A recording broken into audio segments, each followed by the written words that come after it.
want to introduce Amy Harrison and Kim Kaler. I gotta ask. And I'm Michael Schwartz.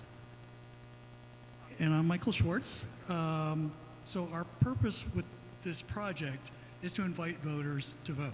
Does anybody know what the #1 reason people don't vote is? Because nobody asked them. Seriously, that's an old statistic. So we're hoping to do one of the asks by sending out postcards to about 5,000 people. We're targeting newer voters between the ages of 18 and 25. And we've got about 500 of the postcard faces done so far. Is there a slide?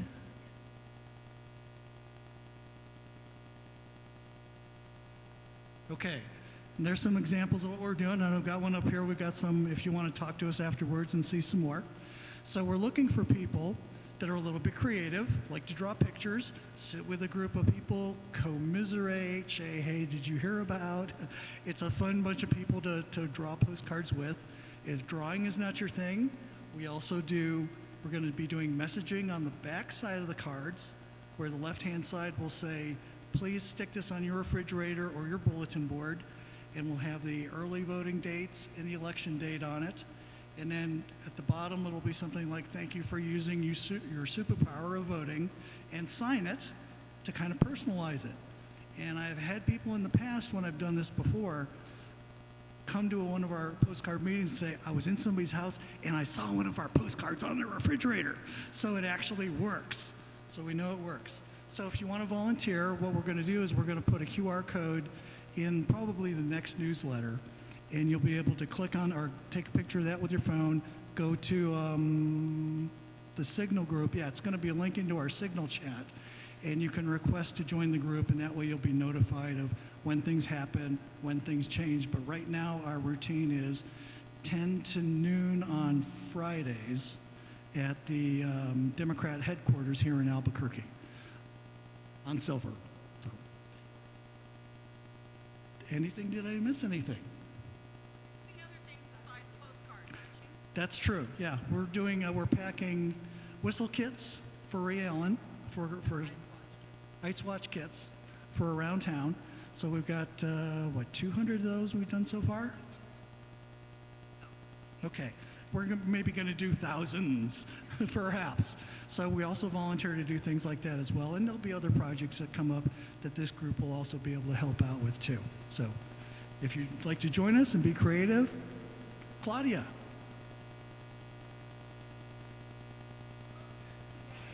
We think we've got that covered. All right. All right. Any questions?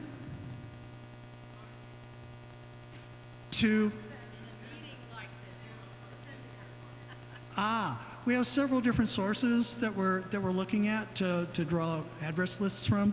So one of them, for example, just to throw one out, you can go to Secretary of State and pull a list from the voter rolls.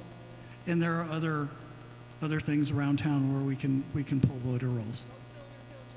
Vote Builder is a new one to me. There's a thing called VAN that the Democratic Party uses. That's another source. So there's lots of different places where you can get address lists. Good question. Anything else? Okay, that's it. Right, thank you. Thank you. Thank you, Postcard Therapy team. You know, some folks don't like to come to meetings. They may not like to go to protest rallies. They may want to do other things. This is just another way to get involved, get friends involved, doing something different. We need to do all the things.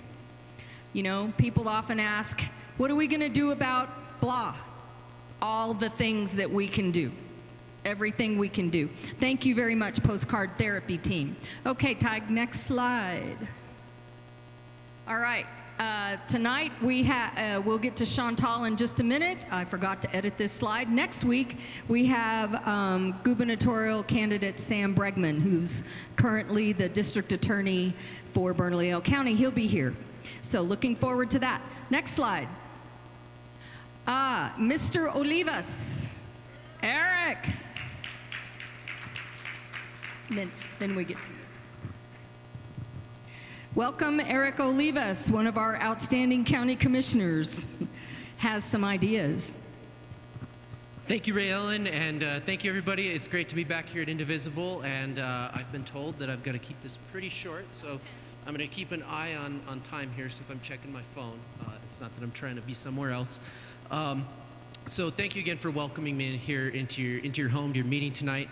And I want to give you a quick update on something that we're working on in the County Commission, that I'm working on specifically. So data centers, AI, right?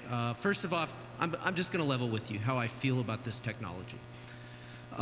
We have the wealthiest men in the world telling us that this is going to cure cancer, it's going to do all of these amazing things. What I'm seeing in my day-to-day life, and I think most of us in our lived experience, is that this is an attack on creators. It's an attack on art. We are losing the race. But I'm not here to talk to you about the retail side of AI and data centers. I wish I was in a position on the County Commission to do something about that.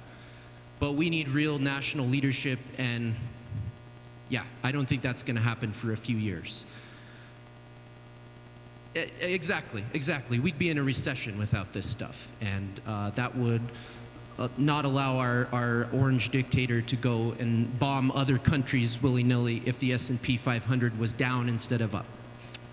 Nevertheless, I'm very skeptical about the technology, but that's not why I'm here, to tell you that I'm worried about this. I think this is an existential threat. But what can we do locally? And I really do believe there are some things we can do. So what I'm working on is, and Raylan, were there any slides with my thing? Cool. So after we saw what happened in southern New Mexico, I thought about this and I thought, we've got to do something to hold data centers accountable. Because here in Bernalillo County, we have something called economic development incentives. Most of the time, I'm going to level with you, most of the time that's corporate welfare. That's just kind of what it is. And I could tell you about several projects that I've opposed because of that. And that's what they did in Doña Ana County, right? This huge giveaway of taxpayer dollars, future taxes, future generations. So I want to hold data centers accountable, and so I put together a resolution to try and do that. So, oh, there we go, okay. So what we're trying to do here is tie our incentives to something that we believe will be beneficial to the community, okay? And I know data centers, AI, beneficial, they kind of don't belong together. But we have to do what we can to level the playing field, because if Meta, if OpenAI, any of these companies come in here, right now we have zero regulation on what they can ask for, which means they can ask for the farm. I mean, literally, they can ask for anything they want, and we have no guidelines on how they will do that and what deal we will accept, what deal we will not. So I put together what I think are some basics, and I'm going to tell you about a few things here that I may be amending. But in order for a project to be eligible for incentives, and the typical incentive they ask for is called an industrial revenue bond, IRB. And what it does is it basically allows them to not pay property taxes for a number of years. It's usually 30 years, a long time. Yeah, right, the life of a mortgage. And we know these chips are only good for about 3 years, so, you know, anyway, do the math.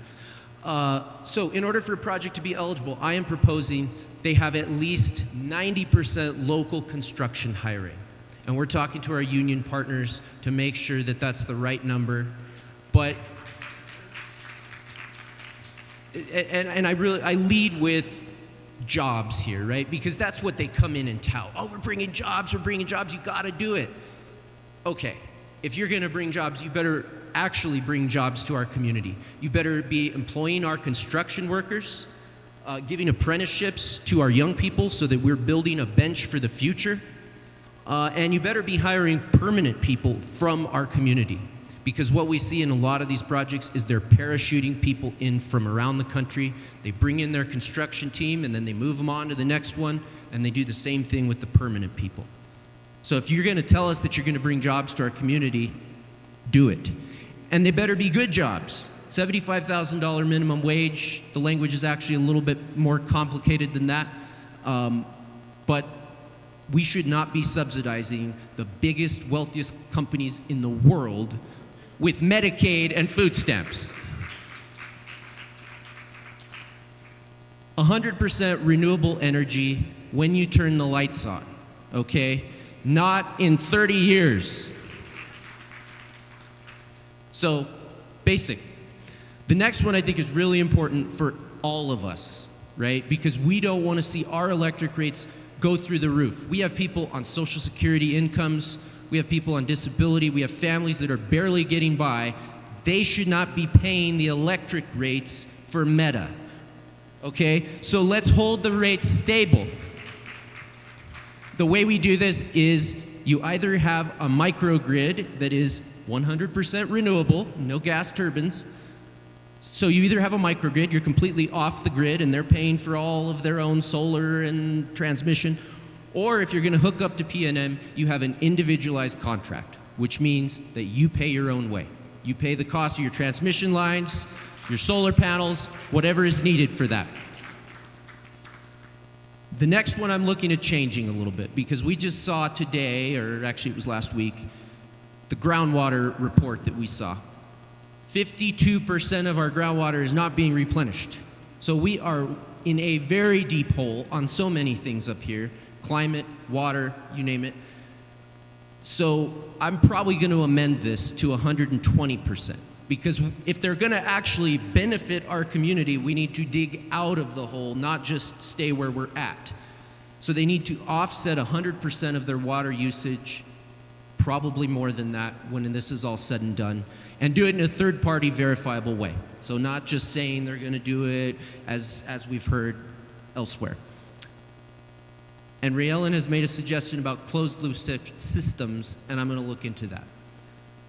And the last one is they're going to pay a 25% minimum tax, and these are all negotiable, right? So they come in and they offer, you know, hey, we want to pay 10%, we want to pay 30%. Every deal is different. 25% minimum, so we're still getting something from these projects. And a really messed up thing about all of these deals is we can abate everyone else's taxes at the county commission. When we do an IRB, we can wipe out the tax base for the Middle Rio Grande Conservancy District, for AMAFCA, our flood control district. I think that's pretty messed up, and that's something I want to change in general, because I think we should only be abating the taxes that we are responsible for collecting for ourselves, not everyone else's. And so this endeavors to change that in this one little small piece. So that's pretty much it. We want to hold these groups accountable. These are the wealthiest, biggest corporations in the world. And I want our little community that we all love to have the best fighting chance against them when they come knocking on our door and they want to come into our community. This better be a good deal for us. Or don't come here at all. So our meeting is next week, January 27th, Tuesday at 5 p.m., Ken Sanchez Commission Chambers. You can email the commission@bernco.gov, or if you have comments for me, things you'd like to see changed, comments about this, email me directly, eolivas@bernco.gov. I'd love to hear from you. But the bottom line is right now we have no regulations, and I actually think very few communities do. That's a sad thing to say. This is so new. It's happening to us in real time. So this is going to be cutting edge for our state, and probably in the nation. There's very few communities that are taking these steps, but we need to do it. We need to protect ourselves and benefit our community. So thank you for having me in your home tonight, and appreciate what you guys do. So Eric, just real quick, so you're bringing it to a vote next week? Yes, it'll be final. So this will be final action. This was introduced at our meeting last week on Tuesday. So you can read the bill if you go to our county commission agenda for the meeting, which was on the 13th. You'll find the text. Like I said, there may be some amendments, but if anything, I think we're going to crank the screws down, not let the screws up. So thank you. How many of you want to go with me next Tuesday to a county commission meeting and give public testimony? And it's going to be at the county commission office. You want to give... Where's it at? 400 Silver, I believe. So it's 5th and Silver downtown. There's free parking in the parking lot next door, and there's online public comment as well. So you can do a Zoom public comment if you can't be there in person, or send us emails. That's also helpful too, because we are hearing from the development community as well, and hearing the dire concerns that they have, and I want to make sure that our community's voices are represented too. We will be there. Thank you. Our next speaker tonight is Brenda Hoskie. Brenda is the Secretary for the Democratic Party of New Mexico. Most of you will remember I used to be Treasurer for the Democratic Party of New Mexico. Brenda, thank you for coming. Good evening, everyone. Yat a alkasinslo shea Brenda Hoskie dashajina. Just an inchly dot not Jenny Bashes chain kabindas chedo not otanet nit kachin a dashanella dot sanalchi de ad h ishike. Good evening, everyone. Again, my name is Brenda Hoskie. I'm your Secretary for the Democratic Party. And I just introduced myself in the Navajo language, the language that would help protect and win World War II with our Navajo code talkers. So I keep that language, revitalizing it, and keep talking to our Navajo population in the state of New Mexico. And I just want to thank Sally Beers for inviting me and asking me to be part of the speaker here today and motivating. And Ray Ellen, of course, we miss her at her leadership at the Democratic Party. She did a really awesome job for us with the past 2 years when I was chair, 4 years, but I was chair for the last 2 years for McKinley County. So I hold a dual role. I'm also the chair of McKinley County and also secretary. So big job. I've traveled parts of the states and different counties. And what I see as secretary, it is also just motivating and helping you all, being there, walking with you guys, and making sure that we have that every time that I'm sending out an email, or making sure that all of our candidates, sharing their signature pages, also getting out there, walking with you guys when you guys are protesting, when people are protesting for what they believe in and what we're missing as a Democratic Party. And there's a lot of issues out there that we're not, being sensitive to. Right now, it's also ourselves. I think we have a lot of inner fighting that we need to stop, and that we need to get back to the real issue of registering people to vote and taking them to go vote. So how many of you guys I'm going to challenge you guys, coming when early voting is happening, is that, let's get a bus, let's get a van, and help people to go to the election booth so they can vote. How many of you guys want to do that? We should have more than several hands. And I've always asked, when I go back on my reservation, I tell people, you know what, when you're sitting at the table, tell them who you're going to vote for and why. What matters the most? I had Jay earlier, we're standing in line, and he was asking me, well, what are you going to talk about? I was like, I'm going to do something motivating because it's Martin Luther King Day. Right now, we have a president that doesn't care about our civil rights at all. And, the biggest one that pisses me off is our voting for our right to vote. And now he's trying to do away with the election year. No, we're not going to let that happen. And so for that, we need to make sure that we take everybody to go out there and make sure that we vote. And when someone doesn't care, tell them, well, what's the problem? What is your problem? How can we help? And then make sure that you find a candidate that can speak to them and of their values. Because back home, I usually tell my people, you know what, we can't say we're a sovereign nation when we're sick. Our biggest thing is our health care in the state of New Mexico. We have a lot of doctors that are leaving, and we have to travel to another state.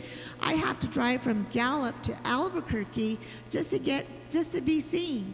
And as for a woman, a Native American woman, to come from from Gallup to Albuquerque to see an expertise, because women have problems too. And also, if you're a veteran, my aunt is an Army veteran. She has to come to the veteran hospital, and that's like an hour and 45 minutes each way. And we need to take care of our veterans, and we need to make sure that we elect our officials that will do the job and helping us with our health care. That is our biggest issue. If we don't have our health, what do we have? What are we fighting for? So this morning, I was thinking about, okay, with your right hand, place your hand on your heart. Place your hand on your heart, everyone. We all woke up with purpose today. We all work with purpose. We're here. You are here because you give a damn. You give a damn that we're not going to let the Republican Party to turn this state. We're going to keep it blue. We're going to be registering people, and we can only do it. I would like to thank this organization, Ray Allen, for taking the lead. For all of you that are here, thank you for doing something that the Democratic Party of New Mexico is not doing, is that we should be there helping you and asking you, how are we going to get people? Because I know that we're losing people to becoming declined state, okay? And I was like, why are you doing that? Well, let's just come on and help me. Help me register people. What bothers you the most? Let's go out there and help each other out. That's what we need to do. Instead of just complaining, let's put them into action. I like that you guys have something to do every day. You guys are going to be in Santa Fe. Some of you guys are going to be there just about every day. So I want to thank all of you that are taking that initiative, being here, having that purpose, because you give a damn. You give a damn about your grandchildren. In Navajo, we have this phrase that says,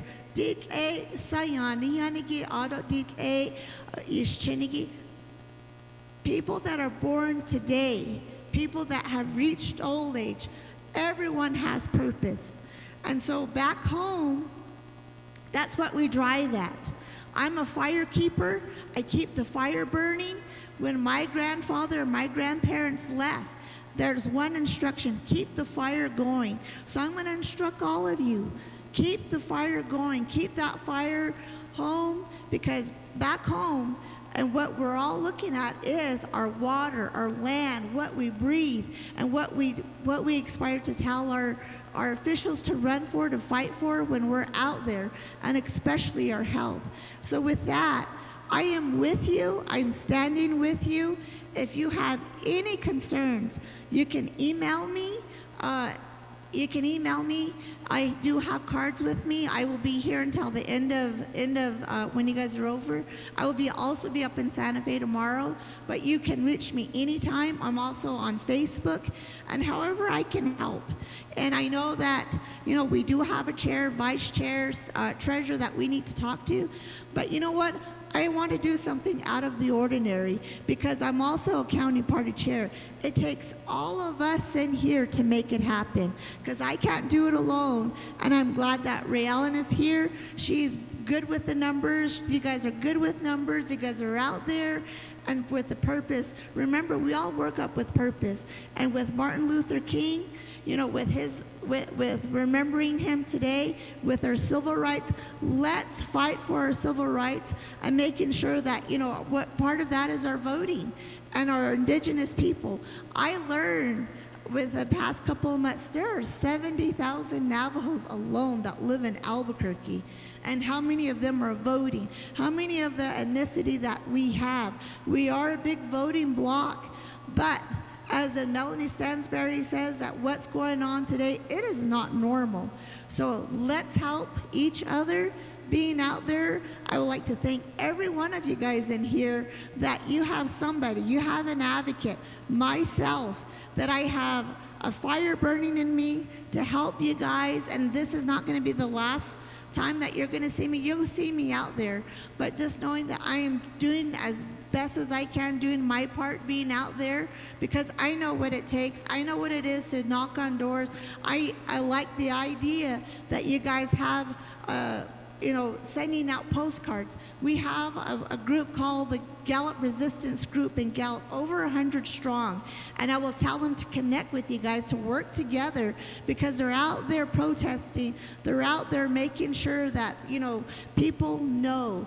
And you guys make people aware of what's going on. And to everyone that is helping our candidates, thank you, because it takes a lot of heart and because you guys care. And we want to keep New Mexico blue and just making it happen. So thank you. With that, I am here. I appreciate all of you. Ahiaha, ahiaha, ahiaha, ahiaha. In Navajo, that means thank you. Thank you, Brenda. I think those words mean so much, especially on Martin Luther King Day. We all have so much to fight for, and I tell you, this is a group of people who does it every day. So thank you for coming. Very inspirational. Appreciate you. Beatrix?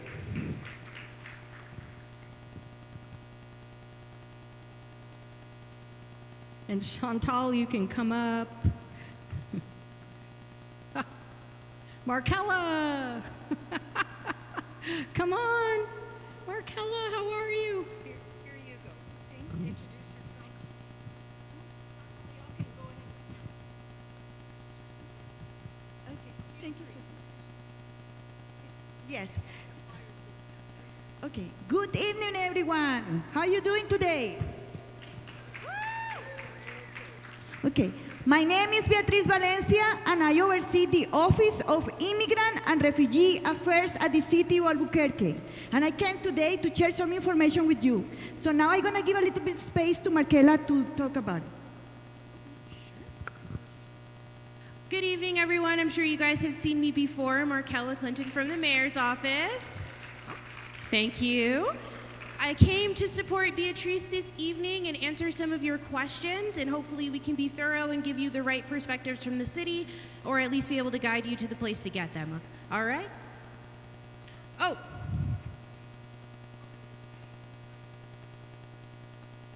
There we go. All right, there we go. Wonderful to see all of you. All right. Thank you so much, Markella. First, I want to also thank Indivisible for the opportunity to speak to you tonight. Do you have these slides? Do you have? Yes. Okay, no worries. I can speak from her. Okay. Okay. Good evening. So, the Office of Immigrant and Refugee Affairs have existed for 10 years. From those 10 years, 5 of those years, I have been working in the city of Albuquerque, assuring that there is information in the community so they can feel protected in many ways, knowing your rights, things connected with workforce, with the asylum seekers, very intense. And all this work was done with the community, with many organizations, including UMOJA, that is one of our amazing partners. Well, in this moment in time, I recognize that there is a lot of fear, a lot of pain, but there is also a really good opportunity to transfer that into something that I call a way to step up and do advocacy, volunteering, and also get informed in the right places. Like if I can tell you one place where you can find information in the city of Albuquerque is in my website. Go to CABQ/OIRA. OIRA stands for Office of Immigrant and Refugee Affairs at the city of Albuquerque. When you go there, we have tons of webinars with information for businesses, for people, a lot of people don't differentiate the different uniforms that different law enforcement have, and that creates a lot of misinformation. What is the best way to tackle misinformation? Get into the right places to get informed and educated. So I invite you to go to my website. Now, if you want to go to advocate, we have, the city of Albuquerque has a platform that is in the website, and also, I think Mayor also shared the platform that the city of Albuquerque has. Well, I'm not sure, but that information I send it to the president, and you can be sharing later, okay? And also, this paper that you see over here, this is the 2026 legislative platform connected specifically for immigration. This platform is supported by the city of Albuquerque, but the one who put it together were the local or non-profits who are partners of us that are in that page. Please take some time to read that information. It's so relevant to what you are doing with the work that you are mentioning in different meetings, so I invite you to go and do that.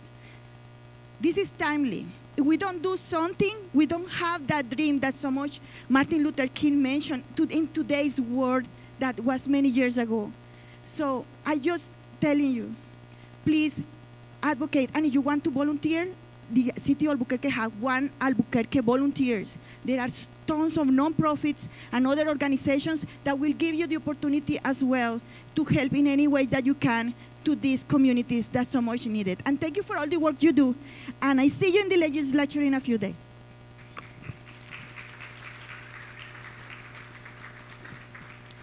I also wanted to share with all of you that Mayor Keller issued an executive order to protect immigrant rights in Albuquerque. City councilors plan legislation to further codify immigrant protections, and this was on January 15th. So we are trying to take heavy-handed measures to make sure that we're making a difference and we're protecting our communities in a real way. I'll be sure to leave this copy here for those who would like to see it, and it was provided by Dan Mayfield, our press secretary. If you have any questions for me, please feel free to follow up on those details. We will be having our regular meeting with our Indivisible group on the 30th, so the last Friday of this month. We'll be having that meeting. It is on the 7th floor of the City Hall offices. So if anyone would like to attend that meeting, please feel free to reach out to me. Darcy Bushnell, if you're here, darling. There she is. She's my rock star. She knows all of the things. And Darcy, I'll also be sure to provide you a copy of this as well, so anyone who needs to know will be able to get their hands on it. So thank you so much. Thank you. Do you have lots of copies? Of course. And then also, I didn't realize until I flipped through this, I also provided some more information on the IDO changes that are being reviewed and are coming up, as well as a graphic that provides examples of some of the in-between housing that the city is trying to promote. I will also be here to answer any of those questions at the end of this evening's meeting as well. Thank you. You guys are great. Thank you for this. This is, well, why don't you hold on to them in case they ask you questions, and then you guys send me links you want put in the newsletter on Saturday, and I'll do that. I just want to mention I'm connected with a bunch of different groups that are working on issues with ICE. And we had a meeting with the mayor last week to talk about some of the things that the guests we had, Ilaria and Litzy, are talking about what they're seeing actually happening in communities. And we spoke with Beatrix, we spoke with the police chief, the interim police chief, we spoke with the deputy police chief, we spoke with the mayor. They all assured us that Albuquerque police is not cooperating with ICE in any way. And that's fabulous. They also said that if we are involved in some way with ICE, you know, an ICE watch team or something, and we are trying to put together some of that, that if we have some altercation with an ICE or Homeland Security officer, we need to make sure we film it and that we're out there filming every move they make, and that APD will not intervene on our behalf unless there's a safety issue, like they're pummeling us to death or something. But what we need to do is be able to take a lot of film, a lot of video, and then sue them. So that's the stance of APD. I will be reaching out to Sheriff Allen to find out the stance of the Bernalillo County Sheriff's Department around all of this. Because we are hearing that ICE activity is going to ramp up here. So we all need to wear our whistles, make sure they know our position and that we're being safe. So to be safe, we need to make sure that if they ask us to do something, we do it. They ask us to get out of the car, we don't have to give them our name or anything like that, but they can ask us to get out of our car. And if we do it, then there's less likelihood of some altercation. I don't know what I will do if I'm in a car and they ask me to get out of a car. I can tell you I'm probably not. But we all need to make those decisions for ourselves, like we've talked about before. We all have to have these mental constructs in our brain about what we're willing to do and how far we're willing to go personally, because it's going to start to matter, or it may start to matter. Film it. Don't egg them on. If you go to a protest and ICE comes, then don't engage. Don't talk to them. You know, if they try to talk to you, you can decide if you want to follow what they ask, but don't engage. Certainly don't start anything. Don't spit on them. Don't kick them. Don't, you know, you can call them names because they can't do much about that, but, you know, other than that, they have a right to come after you. If you do something to them, they have a right to come after you and arrest you. So just keep that in mind. And on that happy note, we're going to hear from a fabulous group called UMOJA. They've been here before, but not for a while. And Michelle, I believe you're introducing our guests. Thank you, Raylan. Before I forget, next Monday is an Immigrant and Workers' Day of Action at the legislature, 8:30 to 3:30. There's breakfast, advocacy training, a rally, and legislator visits. So if you're interested, there's flyers in the back at the table with all the flyers. And I also want to give a nice shout out to Beatrix. She worked so hard for immigrants in the city of Albuquerque, and she was a huge help. We have an annual health fair, and normally we would do it out in a parking lot, but with the situation this last year, we did not do it out in a parking lot. The city offered a safe indoor space for us, and we just had a wonderful day, and it was a huge work on Beatrix and the city of Albuquerque. We want to thank you very much. And we look forward to doing it again this fall, right? Okay, so I've been with UMOJA. Spotlight. Thank you. I've been with UMOJA since the beginning. We became a nonprofit in December of 2018, I believe. Yeah. So our wonderful executive director, Chantal, and her husband, Josias, work tirelessly in the immigrant community. They are leaders in the immigrant community. They speak many languages in the immigrant community, and the immigrant community trusts them so much. We have not suffered much this last year. We've had a great year, actually, because of the hard work of so many people and volunteers and our teachers. Josias teaches, and everything else he does. Literally, we all do like 3 jobs. But I just want to say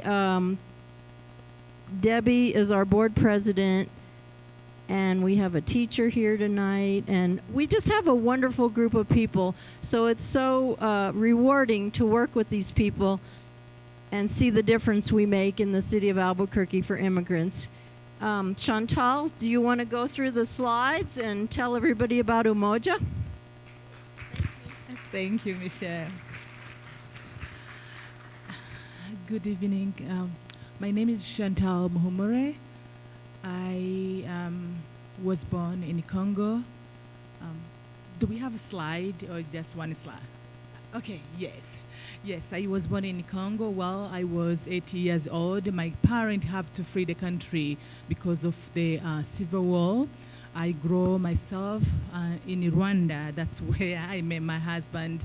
So since the young age, I went through the life of refugees and immigrants, country to countries, and then here. When we moved to the country, to the States, my husband and my 3 kids, I struggled a lot as women, accessing resources, speaking the language. I have to go to community college to learn how to speak. I spent a year to learn English. My kids went to the same process. They went to ESL as second language. My husband the same. He went to take ESL as second language. So we all struggled for a few years, and then we overcome because we were able to speak the language and access resources. That's why we started UMOJA ABQ. My fellows women, when they moved to the state, they struggled to access resources, navigate healthcare, transportation, applying for job was challenges. I went to my friends from St. Tim Church. I told them my mission. I want to support the women. They struggled when they come with the trauma. Many of them, they are from a refugee camp for 25 years, 20 years, 15 years, and never have a chance to get education. When they move to the state here, it's a trauma above trauma. How can you apply job without even writing your name in your own languages? That's why UMOJA started and built different programs for refugees women. Can you go to the next slide, please? Yes. Again, our mission is to empower refugees women in education so they can be self-sufficient. And our work will not be better without you all. We see different women jumping, different men come and support, volunteer, holding the babies, play with the babies so mom can go to school. So your support means a lot to our families and ourselves as well. You can go to the next slide.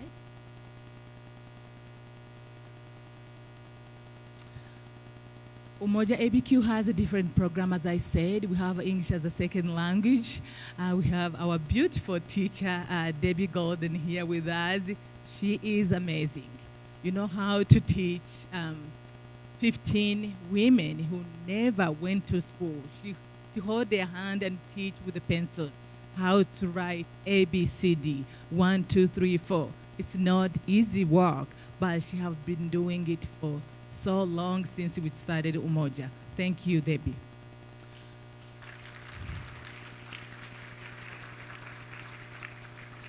Now she was able to develop a literacy class from the new group now to advanced classes. She has 2 levels for literacy class. So it means the women were confident to speak. They can write notes. They can text. They can use their phones, GPS, and more because of her support as well. We have driving manual. People will maybe say driving is easy, but it's not easy. We have Janine yesterday. She earned her driving license. She has been learning for 1 year to get her driving license. You understand how it's very difficult for women that don't speak the language. We also offer finance literacy. Women and men that move to the country, they never use money. They lived in the refugee camp for all their lives. They trade the food. If you want rice, I give you beans. If you want something, I give you. They trade food, no money. So when they come to the country, Josiah is our finance literacy teacher. Thank you, Josiah. He started counting the money. Yesterday, his class, I was interpreting to his class. He started teaching them 1 cent, pennies, dimes. Yes, imagine. It's not easy. They go through 7 weeks learning the basics. How can I have the bank account? Where? Where is the bank? What's credit cards? This is very, very important to the women so they can learn and they can make the choice for their small amount they have. Now, we have 15 that finished our first class. They have a saving account. They can go to save. They can keep the money and soon they will be learning how to do small business. They can apply small loan through banks. Thank you for support, Josiah. Women's health classes. As I said, many of our clients are from war zone. They come with the mental health. When they get in this country, their health is not very good. That's why we added women's health classes. So women will be able to have education. We are partnering with UNM Health, so they can come and educate the women on mental health and as well as women's health and more. Next slide.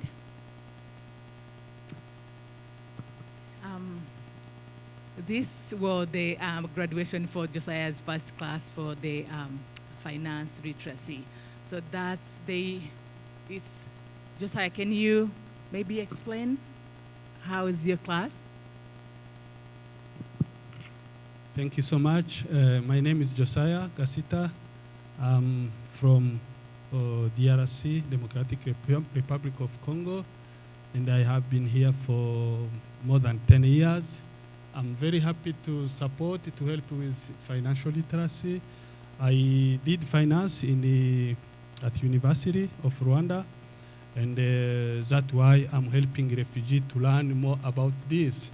So back in Africa, when you have money, you can buy whatever you want. If you want car, house, anything. But here, our refugees, they have been in refugee camp for a while, as she said. So they don't know nothing about money, nothing about bank account. So we are teaching them about to open the bank account, and they have fear. Can I put my money somewhere? How my money will be safe? Is it okay? Can you please advise? Yes, the bank, that is the job for bank to keep our money. So we are trying to teach them to eliminate that fear. Then we are teaching them how to save money, because the big challenge, they want to spend money. Because it's their first time to find money, they are spending. They are going to store to buy like milk, and when she found a clothes, a shoes, stuff like that, without budgeting, they are just buying. Learn to save at least $20 for your paycheck.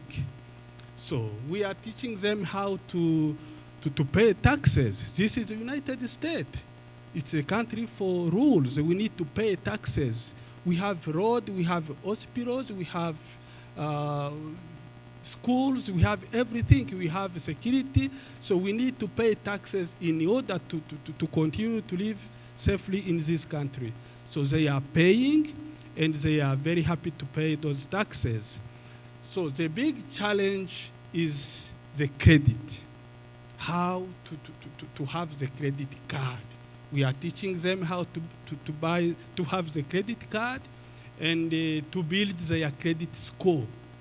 It's not enough to have credit, but in order to access some loans, small loan, or even big loan like mortgage, stuff like that, you need to build the credit score. They don't know how to build the credit score. They can have a small loan.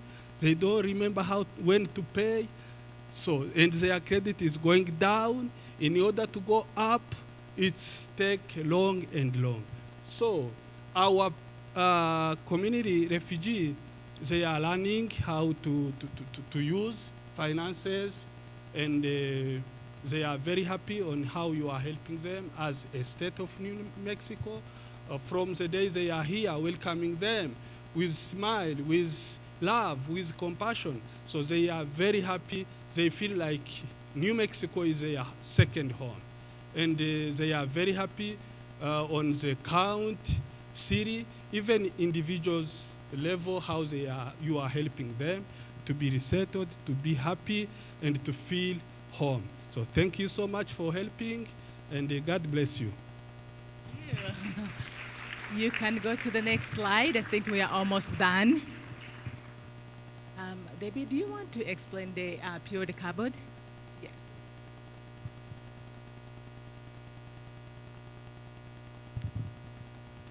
The period cupboard is one of our newest initiatives, and this is done in partnership with an organization called Free Flow New Mexico.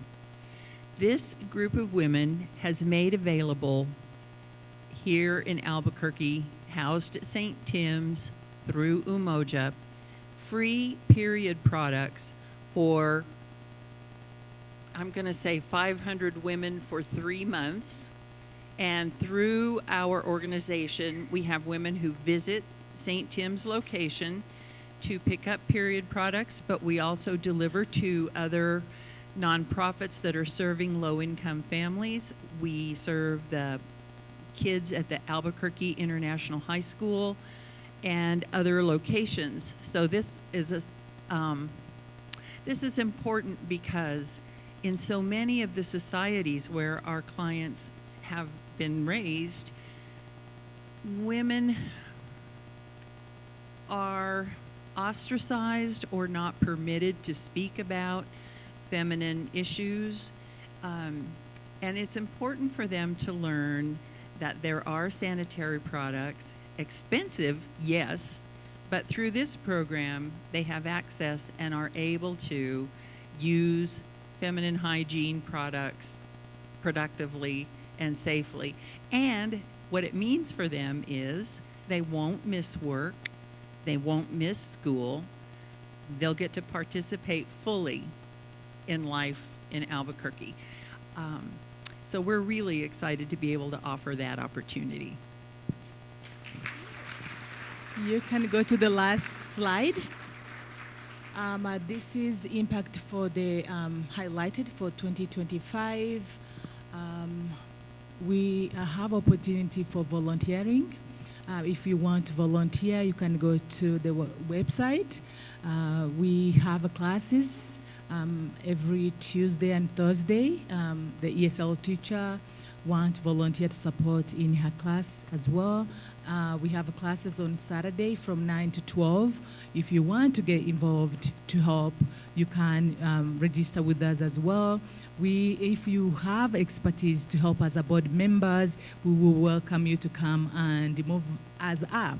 We want a strong team. We want experts to come and advise and help us to build the strong organization. If you want to support, you can go to the website to learn more, www.umojaabq.org. Again, www.umojaabq.org. You can support. Any amount will make difference to refugees, women and men, and also the staff as well that work for UMOJA ABQ. Thank you for tonight. And we really appreciate you have been helping us for so long. Thank you. Thank you. I just want to say about the financial literacy training, being a financial person, I think many Americans could benefit from that. How to use a credit card, what a credit rating is. I mean, you know, just saying. Thank you, Chantal. Thank you, Michelle. Thank you so much. You have any closing remarks? One quick thing for volunteering with us, we have really easy tasks. When we have our programs on Saturday morning, we like to have a door greeter who lets people in. We keep the building securely locked, so we need somebody there to let people in. And that's one task that we could get a volunteer for. And we provide snacks because all the little kids that come with the mommies are hungry all the time.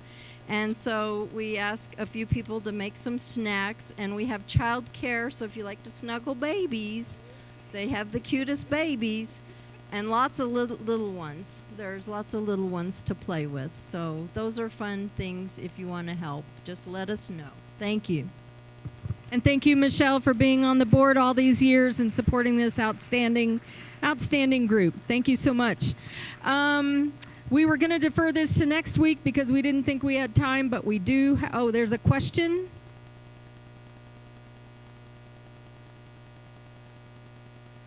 Are the refugees at UMOJA in any danger of being deported? Have we had any issues with our refugees that you want to share? Or, I mean, like, we haven't had any issues that we know of at our building and at our giant health fair. We didn't have any issues, but we have heard stories of others in the community where, for example, teenage boys that wanted to go to El Paso for fun one weekend, they didn't come home. Yes. So they're home now? Okay, good news. But that was scary. And so, yes, there are risks, unfortunately. Yes?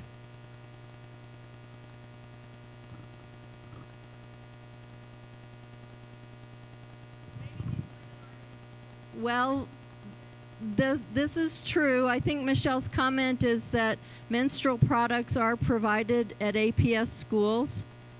Do you know that that's true? I think that is a program, but their mothers are at home, and right, the school part is a good point.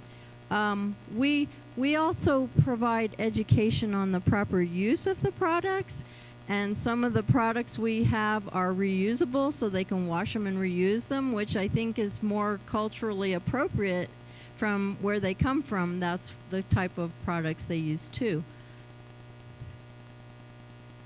Yes.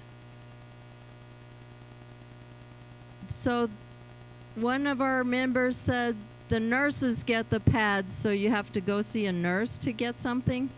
And I can tell you, a lot of girls won't go to school during their period.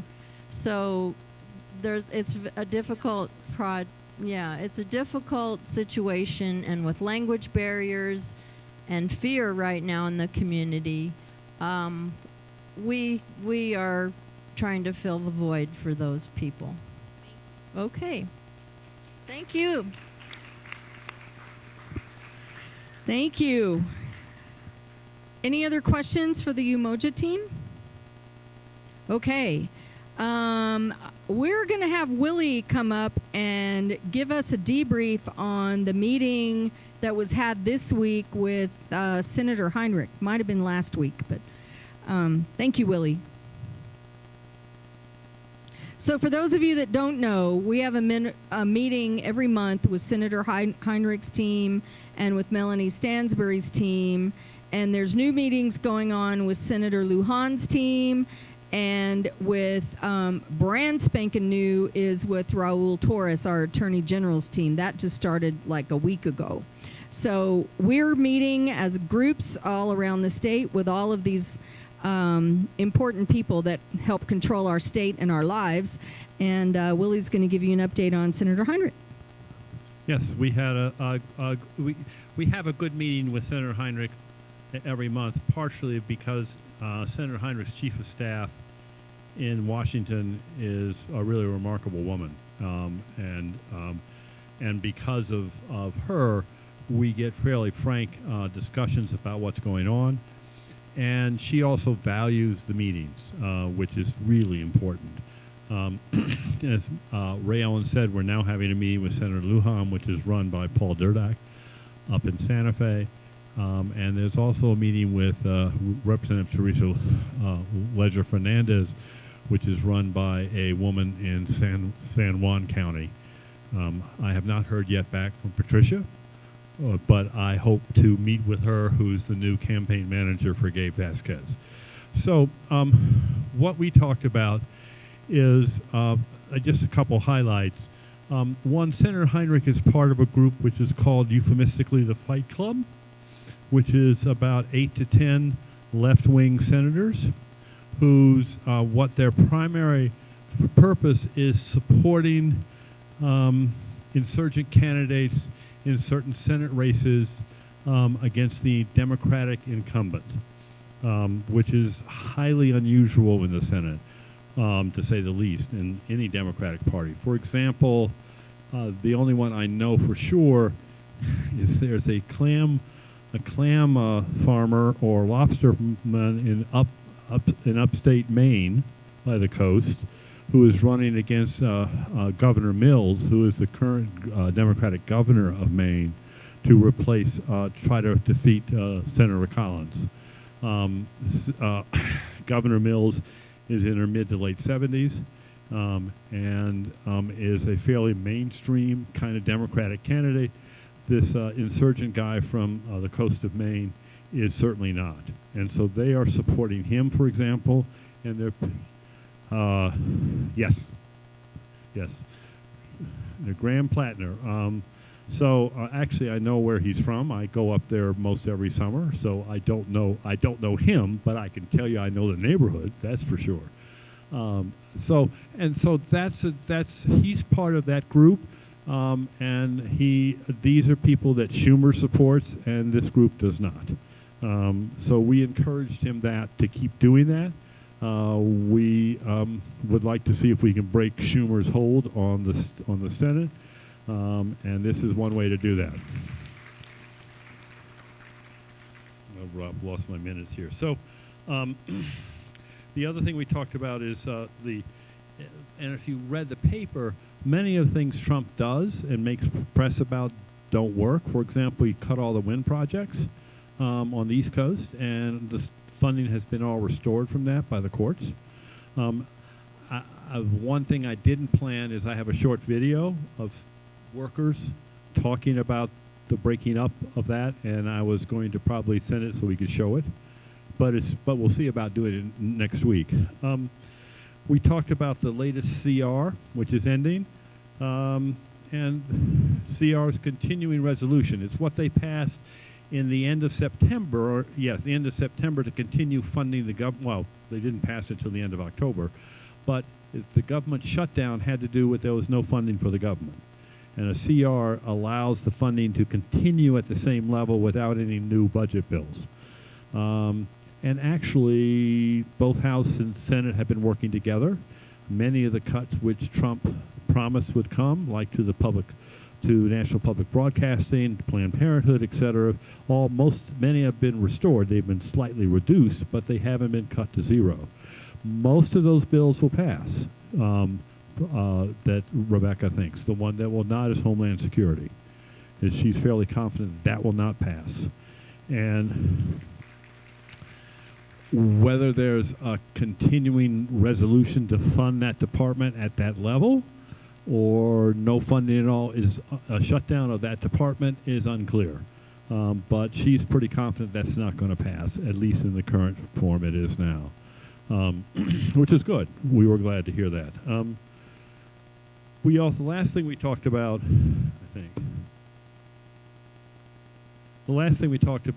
is the concern we all have is where's the Democratic Party going? Where's the National Party going? Are we going to start moving in a new direction? As one of our people who attend the meeting, are we going to be in front of the leadership or follow it? And her belief is that the primaries are going to dictate it, what the Fight Club is doing, that the fight for the Democratic Party and the soul of the Democratic Party will be in the primaries, in these fight with establishment Democratic candidates versus insurgents. And that's where the struggle is going to come, and that's why we have to continue to support that, and that will be the outcome, such as Mandini winning in New York, beating Cuomo, is an example of an insurgent beating the old establishment, and that's where the answer is going to come. So, any questions? Okay, thanks. Is there a question there? Yes, go ahead.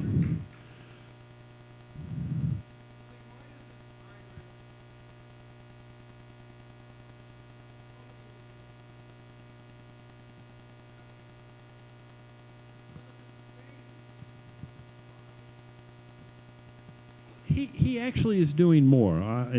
Yes, I will actually defend the senator. He's not like Melanie. Okay, he's not. He doesn't go out and put on. And Melanie puts on a great show. She really is a great speaker. He's not that, but he is learning how to use Instagram. He's on Instagram fairly frequently. He spoke out about Renee Good. He puts out press releases. Yes, I'm sure he asks for money. Everyone asks for money all the time, drives me crazy.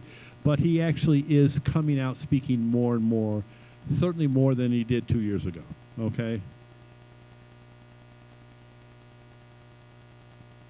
Yeah. Yeah. Right, right. As I said, he's not in the prominent press, although he is frequently interviewed on various CNN, MSN, those kinds of things because of his rank, because he is outspoken about the climate and about the environment and those kinds of things. So he's doing not a bad job. As I said, compared to Melanie, no, but you can't compare Melanie to most people. So.